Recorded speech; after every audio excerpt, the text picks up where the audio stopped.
வணக்கம். இப்போ நீங்கள் பார்த்துக்கிட்டு இருக்குது மொட்டை மாடி மீன் அமிலம். அதாவது நம்ம 10 நாளையிலேயே தயாராகிடும்.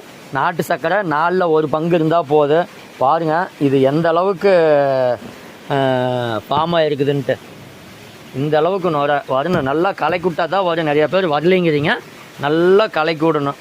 இது பார்த்திங்கன்னா நம்ம சாணப்பாசி கரைசல், அதாவது நம்ம நாட்டு மாட்டு சாணத்திலேருந்து பாக்டீரியாவை பிரித்தெடுத்து அதிலிருந்து நம்ம பயன்படுத்துகிறது தான் நான் சாணப்பாசி கரைசல். இது ஒவ்வொரு விவசாயியும் அவங்களே தயாரித்து பயன்படுத்திக்கலாம். அதற்கான பயிற்சியும் நம்ம கொடுத்துக்கிட்டு இருக்கிறோம். இதுவும் மீன் அமிலம். இது புண்ணாக்கு கரைசல்.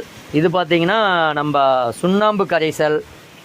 இது பார்த்திங்கன்னா நம்ம வாழைப்பழத்தில் பொட்டாஸ், எந்த அளவுக்கு பொட்டாஸ் பாக்டீரியா மேலே ரெடி ஆகிருக்குன்னு பாருங்கள். திரும்பவும் நம்ம பொட்டாஸ் போடணுங்கிறது இல்லை. இந்த பாக்டீரியாவை மண்ணில் உற்பத்தி பண்ணிட்டோம்னா அதுவே பொட்டாஸ் சத்தை கொடுத்துது ரெகுலராக. பார்த்திங்கன்னா இதுவும் வாழைப்பழத்தில் போட்ட பொட்டாஸ் கரைசல்.